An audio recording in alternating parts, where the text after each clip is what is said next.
Neste vídeo, nós veremos alguns exemplos de uso de arquivos. São comandos simples, mas muito úteis, que o Scilab nos oferece para o tratamento de arquivos. Na próxima aula, nós veremos alguns mais sofisticados. Bom, o que são arquivos? Tá bom? São uma unidade de armazenamento não volátil, ou seja, eles não apagam na hora que você desliga o computador. Tá bom? Tipicamente, eles ficam gravados em um disco magnético, uma memória flash, tanto faz. Tá bom, gente? O fato importante é que ele não seja volátil. Tá bom? E o sistema operacional, ele cuida de gravar, de recuperar essas informações, né, por meio de nomes e por uma estrutura hierárquica de diretórios, com a qual vocês certamente já estão acostumados. No Scilab, existem muitos e muitos tipos de arquivos que podem ser lidos e escritos, sabe? Nós vamos aprender aqui a trabalhar somente com arquivos texto, certo? Ou seja, somente arquivos que a informação lá dentro dele está codificada em ASCII ou TF8, não sei, tá bom, gente? Mas o fato é que ele é um texto, é um arquivo que a gente consegue abrir e olhar o conteúdo dele usando o bloco de notas ou o PSPad, que é aquele editor de arquivos textos que eu gosto dele. Como é que o que é leitura escrita? O que significa ler de um arquivo? Você tem informação que está gravada no disco, tá bom? E você vai atribuir a variáveis Scilab, tá bom? Valores que se encontram gravados no arquivo. Isso pode ser feito de maneira mais ou menos trabalhosa. Tá bom? Nós vamos ver aqui sistemas comandos bem simples para fazer esse tipo de atribuição. Tá, para escrever um arquivo é o contrário. Você tem informação que está em variáveis do seu programa e que você quer gravar no seu arquivo. Esse tratamento, gente, ele pode ser feito de diversas maneiras, depende do formato do arquivo que a gente deseja ler ou escrever. O primeiro comando que nós vamos ver aqui, gente, ele é um comando para a escolha de nomes de arquivo. Por exemplo, aqui, se nós fizermos aqui, tá bom? Arc igual a UI_get_file, você vai obter uma janela como essa daqui, tá bom? Onde você pode escolher o arquivo que você quiser. Usado desse jeito aqui, gente, ele é muito simples, mas ele tem uma série de defeitos. Aqui só ele deu como filtro aqui para os arquivos, somente arquivos do Scilab. Tá bom? Eu podia querer ver, se eu passar aqui para todos os arquivos, vocês vão ver que tem muito mais opções aqui. Bom, ou seja, tem vários arquivos .txt aqui também, que tem um zip, tá bom? Todos eles, um PPSX, todos esses não constavam por causa do filtro default dele aqui. Bom, então, apesar dessa maneira aqui ser, eu vou escolher um aqui qualquer para pegar aqui. Vamos pegar esse word.txt e você vê que na variável arc aqui, tá bom? Arc é um string, tá? Que tem o nome completo do arquivo. Nós vamos ver isso aqui um pouco mais detalhado. O nome completo significa que vem desde o C, passando por toda a árvore de diretórios, até chegar no nome local dele, que é o word.txt. Você tem outras formas que são mais trabalhosas do UI_get_file, que são mais trabalhosas para o programador, viu? Mas que facilitam a vida do usuário. Por exemplo, aqui, asterisco.txt. Depois, aqui você faz o seguinte, pwd. Pwd é o seguinte, isso aqui é a escolha de um diretório por onde ele começa essa busca. Isso aqui é para começar no Work Directory, tá bom? Ou seja, no diretório de trabalho, no diretório corrente do Scilab. Aquele que a gente escolhe através do navegador de arquivos. E aqui é um estímulo, é um nome que você vai dar para a janela, tá bom? Que você coloca aqui, por exemplo, escolha um arquivo com um poema, por exemplo, tá bom? E aqui agora, vocês vejam que ele já abriu aqui, foi no mesmo diretório, tá bom? Mas aqui eu peguei só os arquivos que estão filtrados aqui, tá bom? Pela terminação txt, tá bom? Repare que aqui tem um título, que é o título aqui é esse string que eu coloquei aqui, tá bom? E aqui agora eu posso escolher, por exemplo, esse josé.txt, aqui que é o nome do arquivo, ou seja, arc, aqui agora é uma variável string, tá bom? Que tem esse string aqui, que é o nome completo desse arquivo. Bom, então, apesar de ser mais trabalhoso, tá bom? Eu recomendo muito que vocês usem dessa forma, que facilita muito a vida do usuário. Tá? Pelo filtrar, já chega mais diretamente, mais facilmente no arquivo que você está querendo escolher. Aqui, mais um exemplo, tá bom? Desse jeito aqui, tá? Então, aqui, ó, por exemplo, esse UI_get_file quer dizer que, quando eu eu só quero arquivos que terminem com .sce. Bom, esse pwd quer dizer que a navegação tem início no diretório corrente. Bom, e aqui é um título que você vai dar para essa janela. Quando você tem que trabalhar com diversos arquivos, você tem um nome para a janela que te ajuda bem, ajuda o usuário a escolher um arquivo certo na hora certa. Então, qual que é a ideia aqui? Gente, após a escolha de um arquivo, tá bom? A variável arc aqui do UIGetFile, tá bom? Ela recebe como valor um string com o nome completo do arquivo, tá bom? Que é, no caso, esse daqui. Tá bom? Repare, esse aqui, então, é o nome completo, e o que a gente chama de nome local é esse daqui, meu arquivo.txt, tá bom? Esse que aparece só aqui no fim. Depois disso, tá bom? Que você já tem o nome do arquivo, você usa esse nome para diversas operações, para ler o arquivo, para escrever no arquivo, para uma série de coisas que nós veremos agora em seguida. Além disso, tá bom? O nome, você pode, nessa hora, escolher um nome que ainda não existe, tá bom? Que não consta lá da lista de arquivos que ele apresenta para você. Retorna, de qualquer forma, um string com o nome completo de arquivo, só que não é de arquivo ainda não. Um nome completo de alguma coisa que poderia ser um arquivo, e se o seu programa estiver correto, será o nome de um arquivo que você estará criando. Tá? E provavelmente é esse o caso.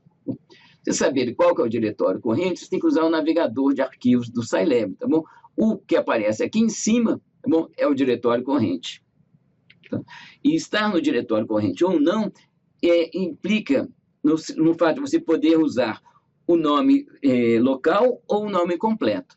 Bom, se o seu arquivo que você está procurando está no diretório local, no diretório corrente, você só precisa do nome local. Se não, o mais geral é você escolher o nome completo dele usando o UIGetFile daquela forma. O primeiro comando, esse que vocês já conhecem, aliás, por causa do trabalho prático, tá bom? É o mgetl. Quando você faz isso aqui, S igual a mgetl de arc, onde arc é o nome de um arquivo, tá bom? Isso aqui lê todas as linhas do arquivo arc e coloca cada uma delas como um elemento do vetor coluna de strings S. Se eu olhar aqui, tá bom, gente? Aqui agora, arc, essa variável que eu criei aqui, contém esse nome completo aqui, tá bom? Eu vou abrir agora esse arquivo josé.txt, vou abrir com um editor de texto. Então, aqui é o meu PSPad, que eu falei que eu gosto, tá bom? Então, aqui, agora está aqui os versos do Drummond, né? Bom, então, aqui é o arquivo como ele está lá. Bom, então, agora, aqui, se eu vou fazer o seguinte. Primeiro, eu vou procurar o nome do arquivo. Arc igual a UIGetFile, asterisco.txt, pwd. Repare aqui, tá bom, gente, que o título desse aqui, arquivo com poema, tá bom? Ele começou no diretório corrente, que é esse 7 aqui, tá bom? E ele só me mostra aqui os arquivos com terminação .txt, que foi o filtro que eu coloquei aqui. Então, vou escolher aqui o josé.txt. Então, agora, eu tenho aqui na variável arc um string. O string é o nome completo disso daqui. Então, se eu fizer agora aqui, poema igual a mgetl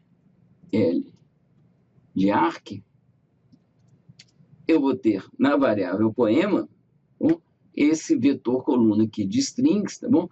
Com cada elemento correspondendo a uma linha do arquivo de entrada. O Scilab, ele oferece mecanismos simples para leitura e gravação de matrizes numéricas, tá bom? Através desses dois comandos aqui, gente, fscanfmat e fprintfmat.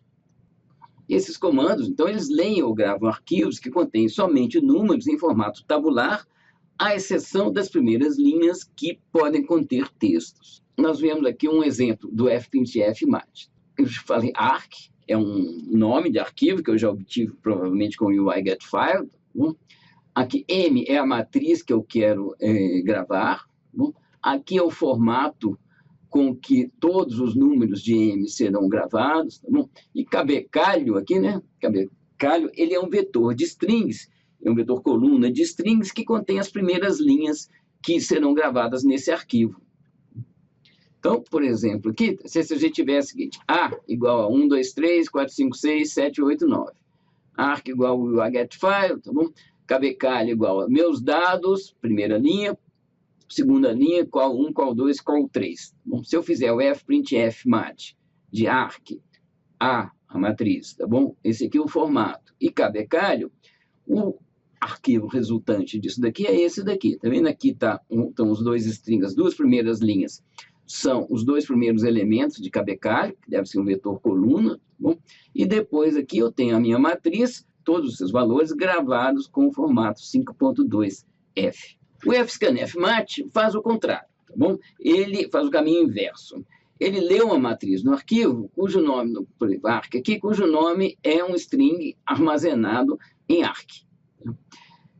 Linhas com texto no início do arquivo, para ficar até compatível, tá bom? Elas são ignoradas. Tá bom? Então, se eu fizer com aquele arquivo anterior lá, sempre que tinha o cabeçalho, tá bom? Se eu fizer arquivo igual a getFile, m igual a fscanf-mat do arquivo, eu vou obter de volta a minha matriz. Voltando aqui, tá bom?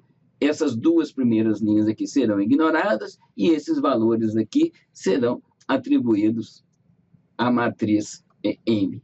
Vamos, então, ver um exemplo aqui de aplicação. Aqui está um arquivo que vocês encontram no site, que tem dados sobre o clima de Belo Horizonte. Tá bom? Aqui para os meses, de 1 a 12, tá bom? Aqui está a temperatura máxima média, aqui a mínima média, máxima recorde, mínima recorde, e aqui os milímetros de precipitação de cada mês. O que eu quero fazer com isso? Tá bom? Eu quero fazer um programa que ele vai ler esse arquivo para uma matriz chamada ClimaBH, usando essa função fscanf-mat. Na matriz ClimaBH, nós vamos extrair esses vetores aqui, máxima média, max média, né, min média, com significados óbvios, tá? Com esses nomes aqui, eles têm significados óbvios. E eu quero também gerar, depois disso, eu quero gerar um gráfico que contenha simultaneamente esses valores de max média, min média, max rec e min rec. Está aqui o programa, gente. O que eu estou fazendo aqui, gente? Arc-clima igual UI getFile, tá bom? Que eu estou pedindo para selecionar somente os arquivos que começam com asterisco, que terminam com .txt, começar a busca do diretório corrente, e o título da janela de busca de arquivo vai ser esse aqui, arquivo com dados climáticos. E depois eu faço o quê? ClimaBH igual a fscanf-mat de arc-clima. Depois disso, o que eu tenho que fazer, gente? Eu quero extrair dessa matriz, tá bom, a segunda coluna, tá? Ou seja, todas as linhas, coluna 2, que vai ser o max média, tá bom? Min média, todas as linhas, terceira coluna, até chegar em princípio, tá bom? Que vai ser, eu estou aqui extraindo, tá bom? A sexta coluna inteirinha, porque aqui são todas as linhas, tá bom? Dessa matriz ClimaBH, que eu li aqui com esse fscanf-mat. Depois disso, aqui está mais um exemplo, tá, de uso do Plot 2D, para frente dando aos pouquinhos alguns detalhes para vocês. Tá? Então, aqui é o x, tá bom? O x é 1, 2.12, e aqui agora eu tenho uma matriz, ao invés de ser um vetor. Essa matriz aqui, ela é gerada pela justaposição, tá bom? Desses 4 vetores aqui que eu extraí, aqui dessa parte. Tem aqui é o 3 pontinhos, quer dizer que a coluna, essa linha aqui é a continuação desse comando, então tem uma coisa aqui para colocar legendas. E depois aqui tem ainda um outro comando chamado xtitle. O efeito disso é esse daqui. Bom, gente, aqui estão as 4 linhas, aqui a gente tem uma legenda, tá? Aqui a gente tem os títulos que estão naquele comando xtitle.